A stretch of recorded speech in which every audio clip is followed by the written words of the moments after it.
Well, thank you for the invitation. This is one of my favorite stops every year. One of the best parts about my job is that every so frequently I get invited back to the classroom. And the classroom is probably the best place to be when you work in higher ed.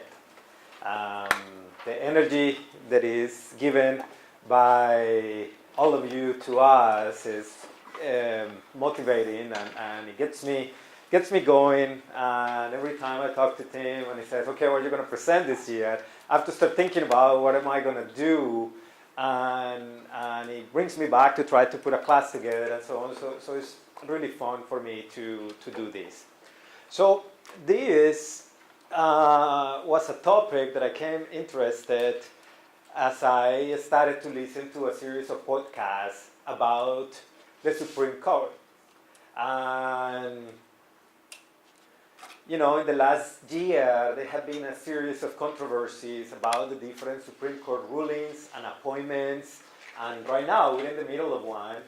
And I find it always really interesting why we don't know more about the Supreme Court, why we don't even know who these people are, and why they have so much power. So as I was thinking how to kind of apply my new knowledge on the podcast, the idea of examining whether or not education is a human right and how it's seen in the United States came to mind, because this is one of those things that we don't really think about it too much, but it's incredibly important. So as a disclaimer, I'm not a lawyer. I'm going to try to play one today, and I would like to give you a little bit of perspective on both ends of how human rights are seen, how we see education, and then I will ask you a few questions to see how you see it based on the information that you're going to receive. But before I begin, let me ask you, based on your own knowledge today, is education a human right? I believe it is. However, who's the CSU Channel Islands Chancellor? Is it the Chancellor? No, Yeah. not the Chancellor. They have chancellors. Yeah. The President of CSU Channel Islands has stated that education is a privilege and not a right. And that's very, very controversial to me. I think it should be a right because it benefits society and it benefits the economy when people are educated. But in our society, especially the United States, they want to separate people by education. It's a way to discriminate against people. You don't have education, you do. So you think education is and should be a human right? It should be a human right, and it is in other countries, but not here. All right. Anyone else? Yes. I do believe that education is a human right. However, the social class and the inequality is preventing other individual. All right. So another person in favor that education is a human right. Anyone else? I feel like that education is a human right because I feel in their own way everyone learns at a certain capacity. So whether or not the information is true, even if a poor person doesn't get formal education, they still learn.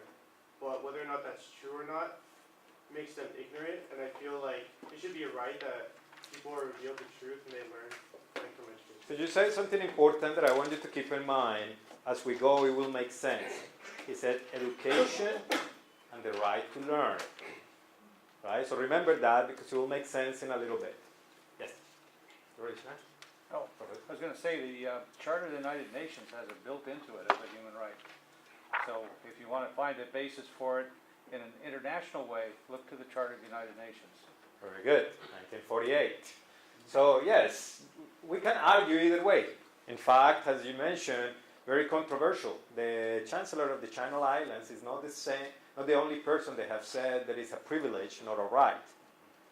So now we're going to look at whether or not is it a human right and how it's applied in the event that it is. So human rights overall are the rights inherent to all humans, regardless of their nationality, their place of residence, their sex, ethnic origin, color, so essentially covers everyone without differentiation of discrimination. There is a list of human rights. It has been approved by the United Nations, and that treaty started working in 1948. So the right of housing, the right of living, the right to a due process, all those are human rights. And those rights are always interrelated, interdependent, and indivisible. Challenging part there is the who is going to enforce that, right? Because that is covered by international law, but as you know, all countries have their own sovereign government. And more or less, just like we do what we please. So how we're going to enforce human rights as they have been described in the United Nations Constitution in 1948. So we can list them, but it requires the commitment of countries to sign treaties and covenants and agreements to self-police and implement the rules they have been pre-established in international law. So to answer the question in the most simplistic way of whether or not education is a human right, it is a human right. And it was clearly stated in the United Nations and adopted by many. Whether in actuality it's a human right and we actually enforce it, I think that is where the gray line or the gray space exists. Some people, some countries, some states are really good about enforcing them, and some others are not. So,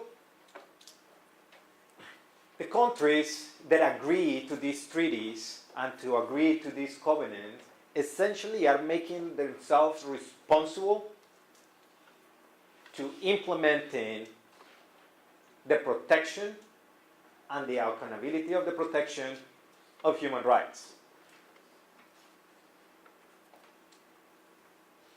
There is nothing the international law can really do to make you do something. There are a few things, but usually it doesn't happen.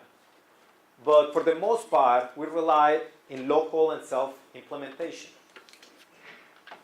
Do you think the United States plays a big role on the implementation of human rights? Yes? What makes you say that? Because he got representation wherever he goes. Okay. We have power. We are arguably the strongest or one of the strongest economy in the world. So in theory, we should be able to afford all of our citizens the protections of all human rights. Right? Do we do that? No? Why not? There's violation of human rights all the time, right? Especially like with the police.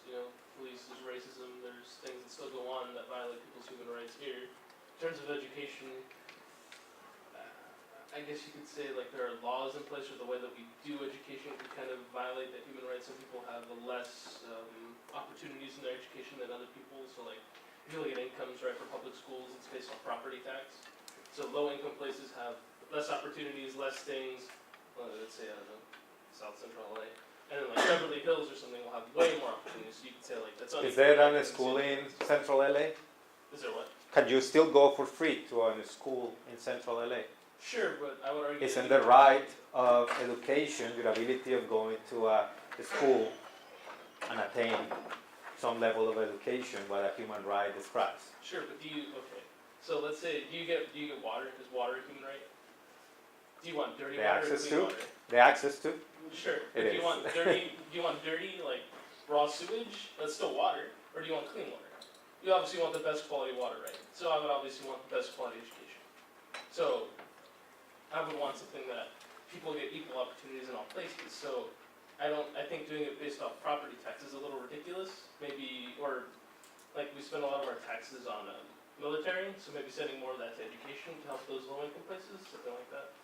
Good point.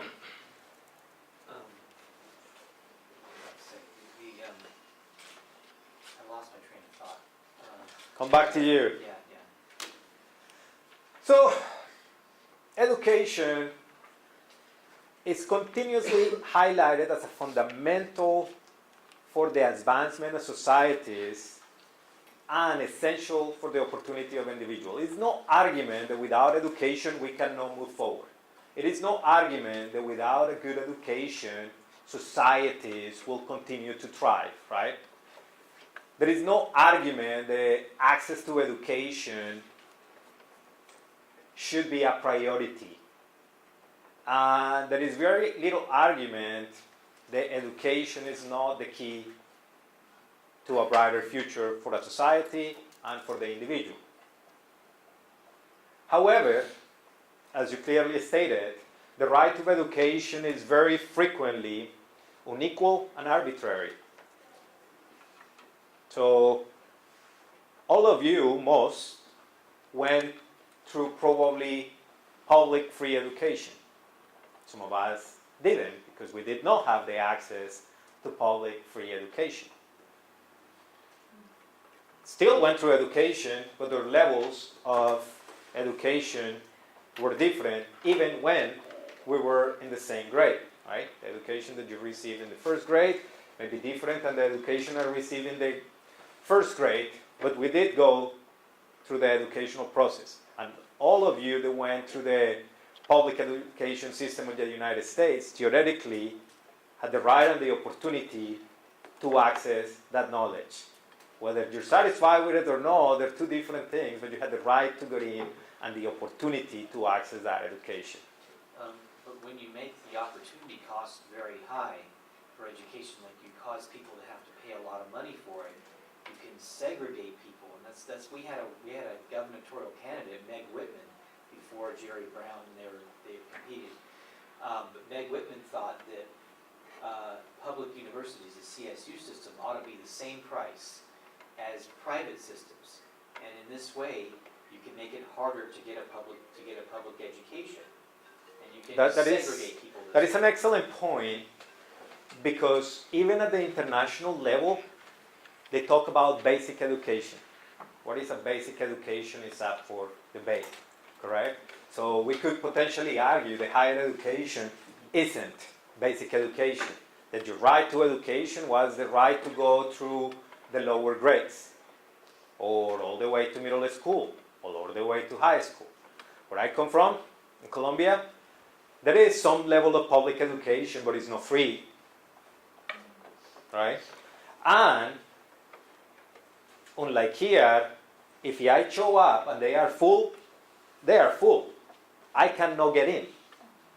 So when I said I didn't have the opportunity to go to public schools, it was because there was too many people and I wasn't going to get in, so I wasn't going to wait a year, so my parents had to send me to a school where they actually had to pay for me to learn. And it's not that they had money to spare for me to get an education, but they made the effort to send me and my sister to school. So the right, as I said, is unequal and arbitrary, and also favors those that have highest level of access, right? If we would have been just a little more on the lower end of the economical bracket that we were, we probably will not have been able to access that education, and we will have to wait until an opening in the public system was available for us to get in, right? Wealthier people, they don't even look at the public system, they go to the best schools because they can afford it. And that is on the basic level of education. Here, you can access any school at any time, even halfway through the year, and they give you a seat. Oh, so I have a son, he is already in first grade. And I have a cousin, he has a son too. I asked him, why is it that your son is getting a lot of, like, a good, the curriculum in the school is better than in my son's school? And the teacher that told me, I don't know if it was true, he said, because we're getting small budget compared to that school.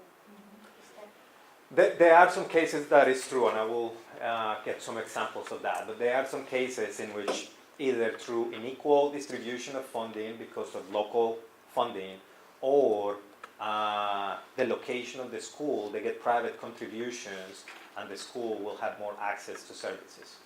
So there are different variations of that.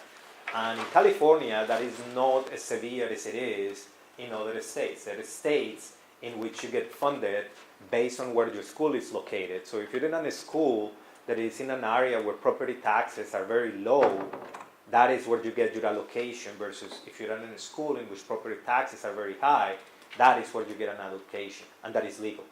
But isn't that, what they call this, a violation of the human right? Then those children are not getting equal. So, and the risk of giving you a little bit of my grand finale, it is not, because you still have access to an education and you're not guaranteed of a quality education. You're not even guaranteed to the access to the one you're getting. Even though in my opinion things will never be fair, but hasn't the internet made things a little more fair? It's not like the internet is better in Beverly Hills than it is in the inner city. The bandwidth of the internet may not, the access to it is. So in Beverly Hills, I could have a nice computer, a nice screen, and a nice space to learn. In the inner city, I have only my phone. The phone is the primary point of access of most people on a particular level of income, because they cannot afford to have a phone and a computer or have internet at home and internet on the phone. So the access to it becomes limited by the equipment that you're using at the time. But then it goes back to the point that the gentleman back there made. It's learning and education, and they're two different things. Learning, I can learn what I please. Education will be the access to a place similar to this. And those two are arguably interchangeable if we're talking about this, but if you're talking about legal terms, you could argue the separation between your ability of learning and your ability of accessing an education as two different things. I think also just as far as elementary school goes, the economics come into play a lot, just because my daughter is on a transfer. So the PTA involvement, stay-at-home moms that don't have to work, the willing of hours they put into the school, the events they run, the money they raise. We just won a $20,000 grant for our school. Yeah, so we won a $20,000 grant for all the technology and everything. Our school is good off. We live in Cypress. I'm sure an LA school could have used $20,000 more than us, but we had all those parent involvements. We were at Costco, at the lines, having people register. We have all that involvement. We're in a lower income city, those moms have to work full-time 2 or 3 jobs. They can't volunteer. They can't raise money. They can't. Unequal and arbitrary. That's what it makes the difference. So you may have seen Malala. She won the Nobel Peace Prize for the work advocating education as a human right. In fact, she was put in a list to terminate her life because of the work that she was doing, primarily promoting education for women. So there have been people that go to great lengths to open the doors to education for others like us. And in this country, there have been people that have gone great lengths to open the door for education to people like you and I. Right? So she continues to do that work at the international level. And it's very important work. The US has played a pretty important role in the human rights and the Universal Declaration of Human Rights. In fact, we helped draft the first declaration of the human rights, and Eleanor Roosevelt was one of the primary drivers of putting this declaration behind. At that time, we were even more powerful than we are today, and we continued to grow from that point on.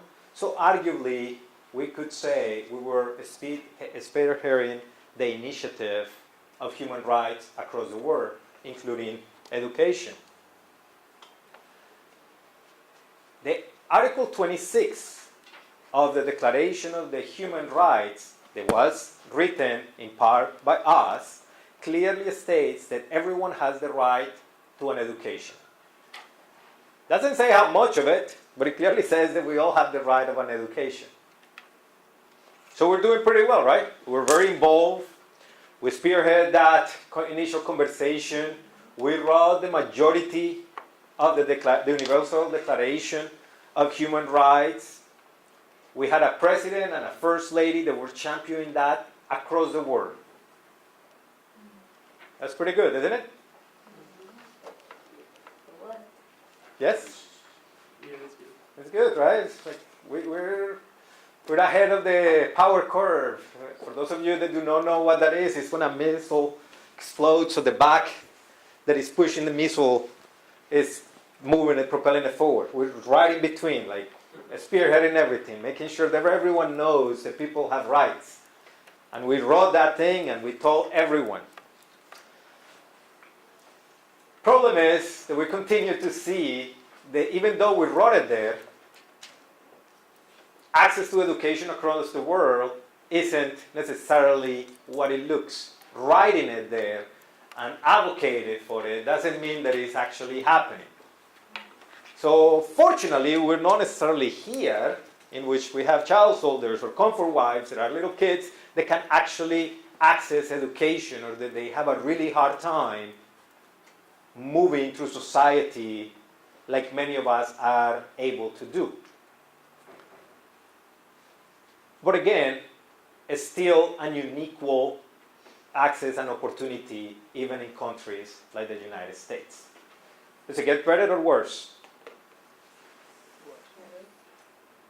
Remember, we're ahead of the game, advocating for the Constitution. We were working on this since 1948. So does it get better?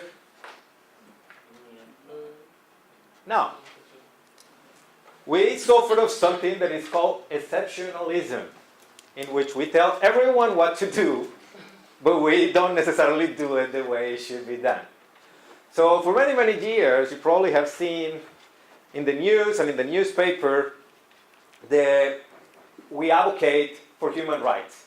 And we condemn countries that violate human rights. And we go and invade countries that violate human rights.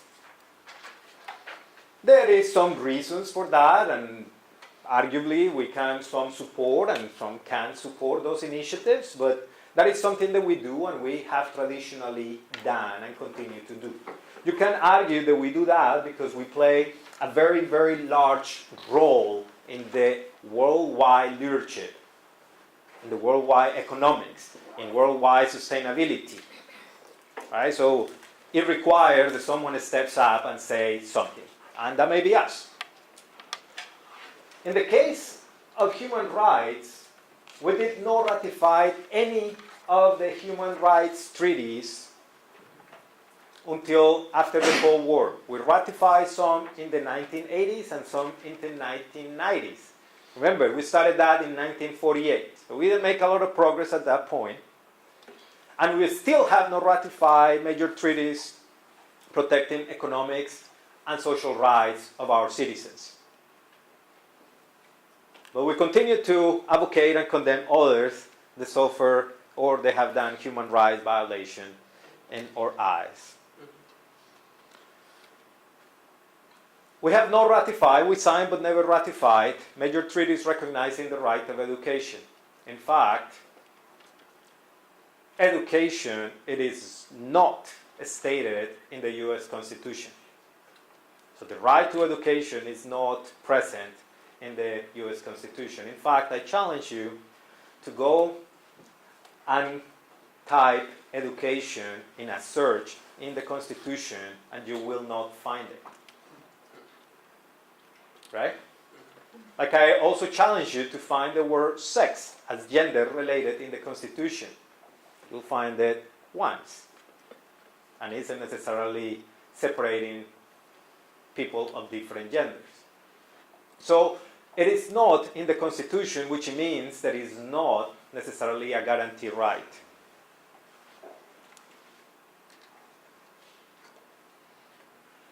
The rights of the child was signed but not ratified in 1995, which essentially gives you rights to education and other basic care. And the United States and Somalia are the only two countries as of recently they have not signed these treaties. Every other country has done so, and what they have done essentially is state their willingness to support and enforce the treaty locally. Fortunately, we are in good conditions that more or less we enforce the overall parameters of these treaties, but officially we have not ratified this agreement. So yet again, we don't necessarily have the right to education in the United States. So the statement that the gentleman on the left made about education being a privilege, not a right, you could theoretically argue that it's correct, but because it's not necessarily stated in the Constitution that you have the right to education. Now, that is not 100% true, because there are some differentiations that the law in the United States makes. One, the federal courts usually invoke the 14th Amendment when they make rulings about education, and the states use the 10th Amendment to make local rules about many things, including education. So the majority of the states in the United States have some level of protection for education on the 14th Amendment, on the 10th Amendment. However, the federal government has never, ever, ever ruled on the positive side for education. So when I said positive and negative, doesn't mean that it's bad, good and bad. It's just a legal term. So when you said a positive right, affirms the right to quantity and quality, in this case of education. And the Supreme Court has never ruled saying that we are entitled to quantity and quality of education. So when we said the access to affordable education, higher education like university and college and so on, there is nothing in the Constitution that makes you or makes the United States provide you with free access or reasonable cost access to higher ed. In fact, to any type of education. The negative right is the right of not having the government interfere with your right to learn. So we talked about learning and education. You can learn whatever you want and the government cannot tell you you can't, even if that is something that is being taught at the schools, as I will show you in a couple of examples. But that is a negative right. That doesn't mean you have the right to have it. It just simply means that if you are having it, the state cannot tell you you can't learn or it cannot be offered. All the Scottish rulings have affirmed the negative right, meaning that they have been closing the door in every occasion they have had to make education protected by the Constitution. And as I have been reading these cases and learning a little bit about how the Supreme Court operates, their job is to determine whether or not things are constitutional or not. That's essentially their job, and that's how they are so powerful. And usually the votes and things like this come to, how many members are in the Supreme Court, by the way? Very good. 9 members in the Supreme Court.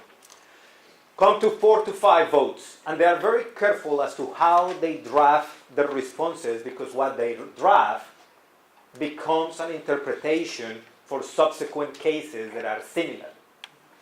So they have been very clever to always affirm the negative right, which means we don't force you, you can do whatever you want, we're not going to prevent you from doing it, but never saying, yes, you have the right to do X, because at that point, it becomes an expectation that every time you do something that is related to education, it will be an argument that you have to do the positive affirmation of education. So there are a couple of examples. So this one was one of the first the first Supreme Court cases on education. They went to, in which the Supreme Court has the opportunity to decide or to say the education was a right. However, they chose to affirm the negative right. So in this case, Mayer versus Nebraska, the state law prohibits that you could learn in a school a second language before the 8th grade. So you couldn't offer a second language before the 8th grade.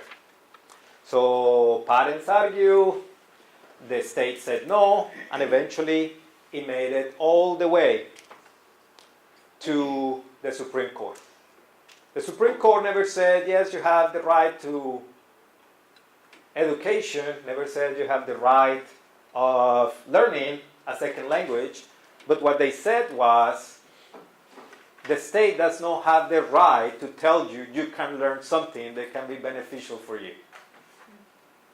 So they affirm the negative in this case, meaning you can learn that, we are still not going to tell you that education is a right. What they used for was the 14th Amendment, in which they are simply saying not allowing you to learn essentially could be considered discriminatory. So that was the first example, and they refused to say that you have the right to education. Then we have the Independent School District versus Rodriguez, and this is the case that you were talking about, based on property taxes. There were schools in Texas that were funded locally, and they were in poor neighborhoods, so the allocation per pupil was a lot lower than the allocation on areas with wealthy tax bases, meaning you could argue that you receive a higher quality of education. So they put all together, and they went through the state denied it, it made it all the way to the Supreme Court. They again made the argument that although they have access to education, the quality of that education wasn't as good as the education in this school. Therefore, they needed to strike out the line that said the schools will be funded locally and provide an equal base of funding for everyone.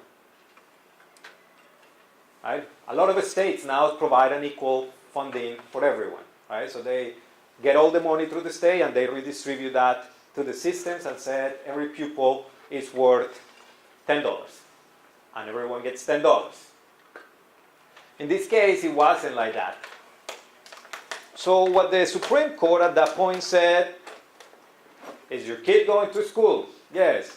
Is he or she able to make it to the first grade, second grade, blah, blah, blah? Yes. Well, there is no total deprivation of education.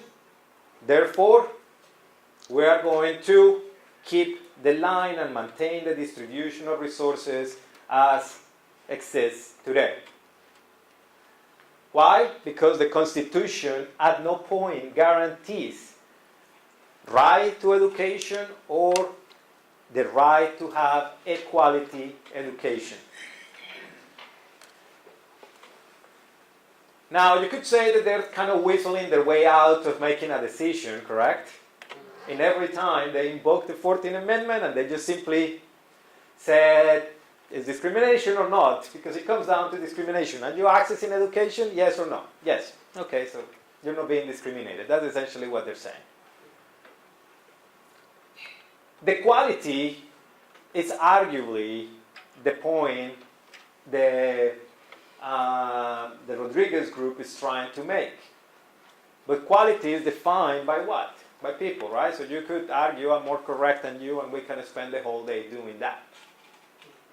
So they essentially decide to uphold the current rule based on the 14th Amendment deciding there was no discrimination. It's more complicated than that, but that is sort of what it boils down to.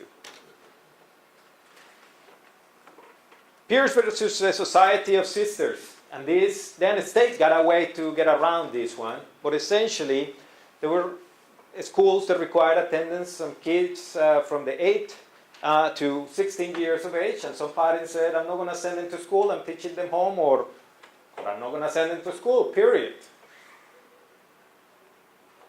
And they went back to the first case that I told you, the Mayors versus Nebraska case. The state does not have the right to prevent you from learning anything, and this case is giving the parents the right to raise and determine how their kids are being educated. Whether it's in the best interest of the kids or no, it doesn't matter. They're just simply maintaining the same exact line of thought. And I told you initially they were very clever as to how they write their answers and they provide explanations, is because if the Mayors versus Nebraska case will have been any different, the outcome of this case will have mirrored the decision, or at least the frame used to make the frame used in Nebraska to make this decision. So in this case, they were very careful to maintain a very close line, saying it is not a right, it is your freedom, and the state cannot prevent you from exercising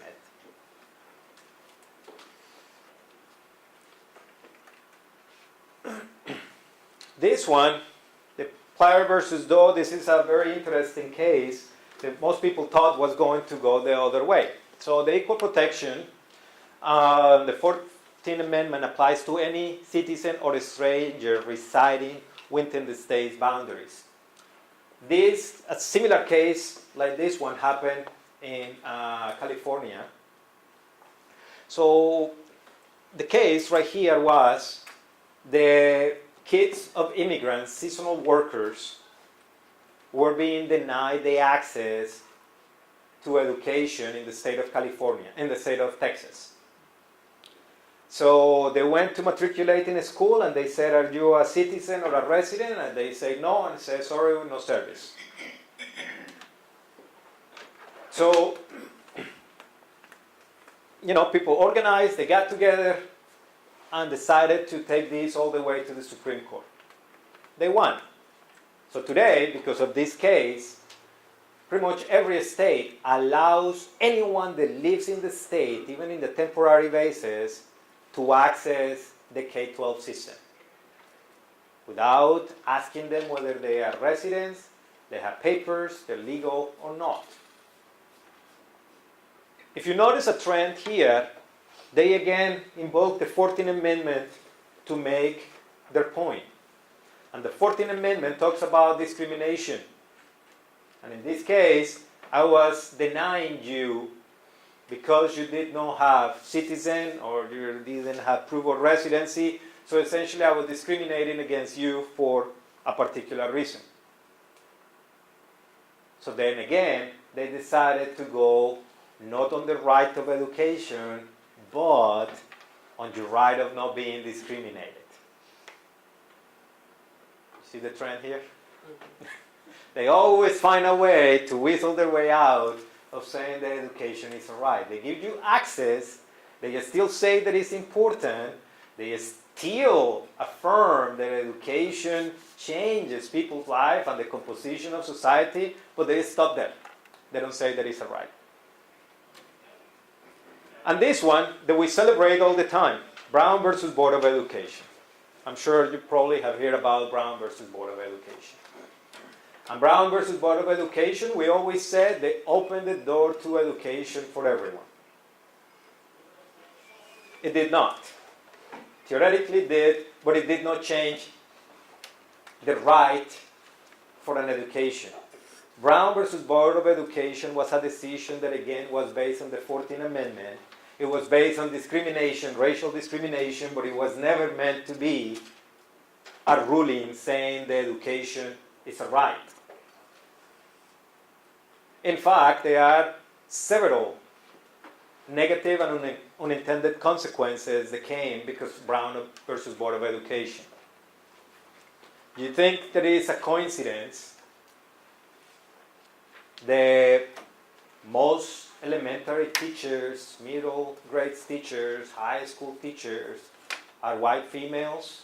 and then the next group are white males, and then you have people of color in fewer numbers?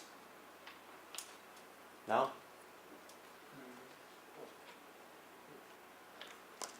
There is a correlation, because when Brown versus Board of Education took place, they moved the kids.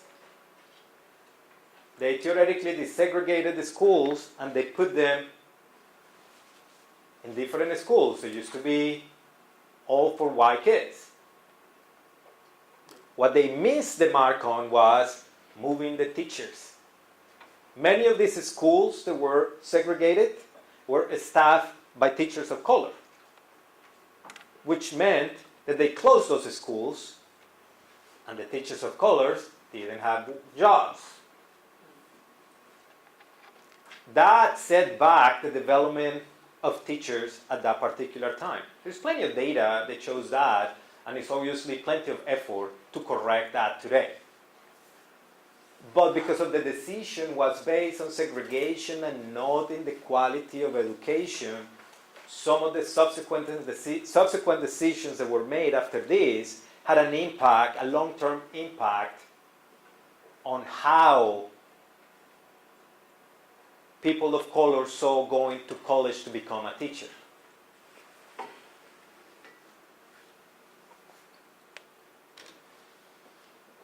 Now, not all is as bad as it sounds. We have the 10th Amendment. And the 10th Amendment allows the states to sort of move away from what the federal government is saying and establish local policy and rulings. So, well, you saw the federal courts tend to base their decisions in these particular examples on the 14th Amendment. The states tend to go under the 10th Amendment, in which they assume the responsibility of providing education, not necessarily the quality of education, but education to their residents. And they do that in most states. Not all the states have these rules, but the majority do.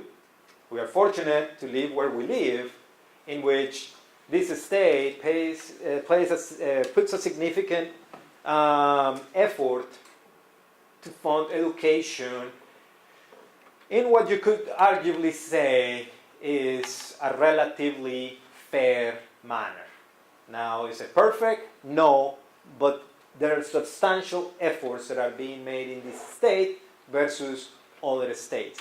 And they do that using their power under the 10th Amendment. So they provide control, local control, they provide access, and they, for the most part, take the responsibility of trying to educate every child, of trying to provide access to every child. Does it always work? No.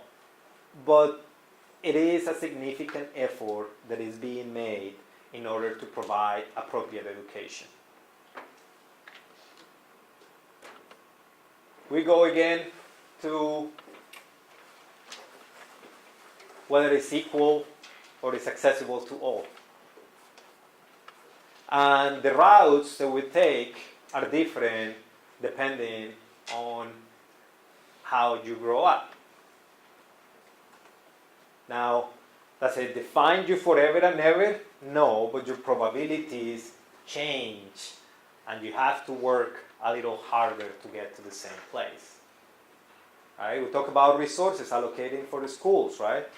So some of those resources, depending on where you go, prepare you a little better. The curriculum maybe is stronger. The teachers maybe better, more experience. The parents may have more opportunity to advocate for their kids and the school and apply for grants to bring additional resources to the institution. Versus the schools with lower resources often have brand new teachers with very little experience, parents that are overcommitted and can't be on top of the students' education. So when they said we are all starting from the same beginning, it's not necessarily correct. And when we say, he said, access to education equal for everyone, Well, maybe access to the classroom, yes. To the type of education, again, up for conversation. Resources, you have schools, even within our general vicinity, that are top performing schools across the nation, and right across the street you have one of the lowest performing schools. How that happens? Well, again, access and distribution of resources. So, now that I gave you a sad story, do you think that education should be a fundamental right in the United States Constitution? That's an actual question for you. Yes, sir. Are we ready for questions? Yeah. Okay. This is fantastic. I really appreciate you're getting to the heart of the problem with the Supreme Court, whether it's Brett Kavanaugh or anybody else. It's a fundamentally conservative and undemocratic part of our government. And the only way, it seems to me, that we can advance the cause of a positive right to education is by invoking the Ninth Amendment, which the Supreme Court, I don't think, is often invoked. The Ninth Amendment reads, "The enumeration in the Constitution of certain rights shall not be construed to deny or disparage other rights retained by the people."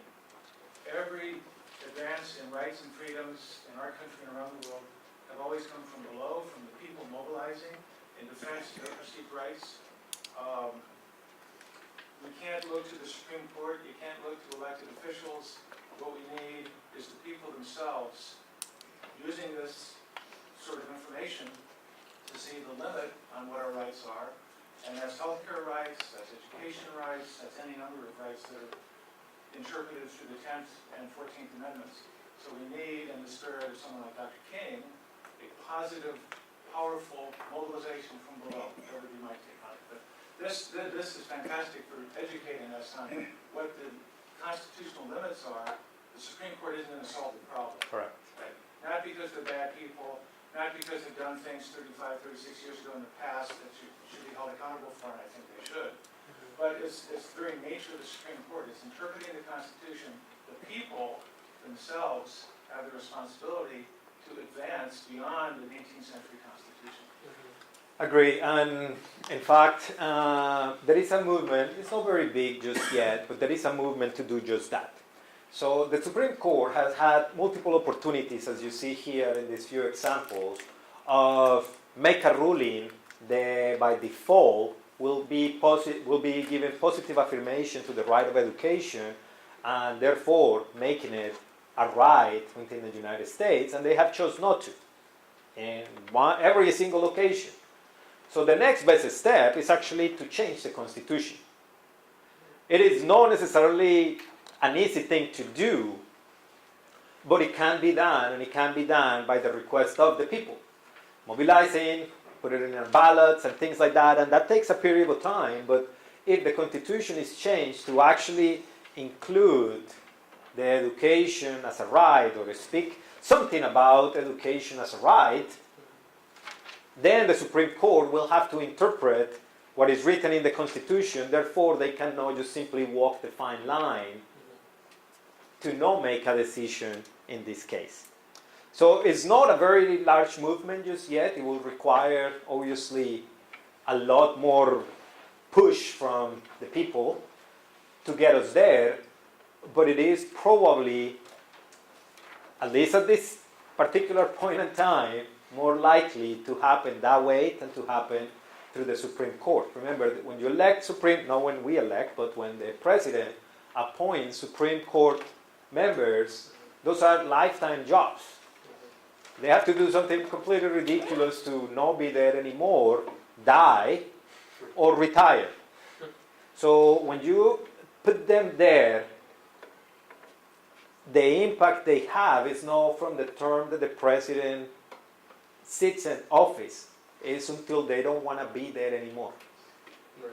And now, obviously, we're leaning to a more conservative Supreme Court, so you can expect more and more of those decisions to be that way. Until the next president, and he or she may have the opportunity to appoint some others to provide some balance. But but those are long-term decisions. That is why you have seen the controversy on the last two appointees, because each side is going to try to push whomever will be more likely to provide that support to their party. Which, in my opinion, it shouldn't be that way. It should be a neutral group, but that's not where we live today. So what do you think now the commitment to education from the United States stand as of today based on what you learned? Are we committed to it? Are we not? Are we better than other places? Are you satisfied with how we deliver education here? And if you are not, what would you do different? No, I think that the commitment is there on a baseline level, but I think it speaks to how the relationship stands between partisanship, between how we only really have those two political parties and how much those value systems are ingrained within those systems, and how the relationship has kind of been only exacerbated in the past 20 years. We're looking at with the rise of the internet, the rise of local views, and the rise of how people choose to interpret the information that they're given. It stands beyond just changing the Constitution, but it's changing the entire worldview of pretty much the entire citizenry. Mm-hmm. We're looking at how conservatism has kind of latched onto a very specific set of values, and liberalism has defined themselves on the exact opposite. And until we find that balance to push beyond that two-party system, it's going to be that kind of push and pull that we're not going to ever find that real disagreement on. I mean, especially with monetization of those views, how it kind of sells that kind of view to make people comfortable with what they feel as a gut role. So until we can break beyond that, not just the Constitution, but the actual party system that we are in right now, it's going to never have that kind of happy medium. There's no sense of neutrality because there is no neutral third party. Correct. Anyone else? Okay, so you mentioned before, kind of this whole slide showed presentation was mainly about the legality of what's going on, and I think that it's kind of more of a moral question in terms of equality, and that our morals dictate our laws. So, for example, in the Constitution, it wasn't a right for women to vote or people of color to vote until we added it in the right. We saw that it was morally wrong to discriminate from these people. Now it's discrimination, and you argue that we all have equal access to it, we're not being discriminated. But I would kind of compare this to, like I said before, with water. We all have equal access to water, but we also have laws in place through the government that make our water, the quality of it has to be a certain quality. So we do pay attention to the quality of the resources we give our citizens. So there's the Clean Water Act, the Safe Drinking Water Act, the EPA does all these things, and you would say, or you've asked before, what is a quality education? So I would argue that we could go based on test scores, we could go based on abilities to get into higher education, and use that as kind of a baseline for all public schools, and use some sort of redistribution of taxes on people who are more wealthy, and give it to those people who are poor, to have them reach that base level, to get to the starting point you were talking about. And then maybe through the movement to, have the Supreme Court be, what would you say, positive affirmation, or what is it called? Move into positive affirmation. Yeah. To kind of get them to move towards that. But to say that, you have an equal ability to get an education, but the quality of the education, sucks to suck. It's kind of like saying that, but for water, and I would say to you, like, you wouldn't want your water to be like sewage water, right? You wouldn't want it to be raw. You care about the quality of your water, just like how you should care about the quality of education that people have. I'm not saying that you don't, but Yeah, got it. But to use that argument, like, you have equal access, but screw your equality. It's kind of like, I'm not sure I'm okay with that. Morally, it seems very, very wishy-washy. It doesn't seem a very moral thing to do. I believe in justice is fairness. I think justice is very important to be fair. And if we don't have that fairness in the education, something's very wrong. We need to change our laws to make it more fair. Yeah, those are really good points. And it is also important to understand the application of justice should be fair. Yeah. but laws and justice are discriminatory in nature. Can you elaborate on that? Meaning, in order for you to make a ruling Mm-hmm. of something, you have to discriminate between what you consider to be right Mm-hmm. and what you consider to be wrong. So there has to be some level of discrimination. The application of it theoretically should be fair, Right. right? So those are different Well, pieces. I'm not saying your observations about access to education and quality education are wrong. Mhm. Is, I think, what the Supreme Court looks, and again, I'm not doing this No, from no, a no, legal I understand. perspective, is walking a fine line into interpreting the Constitution and taking liberties of interpretation that will have a cascade of consequences after that. This is not exclusive to education. Without going into a lot of detail, you talk about the right to vote for females. Mhm. Well, females did not have any rights in the Constitution forever, for a very, very long time.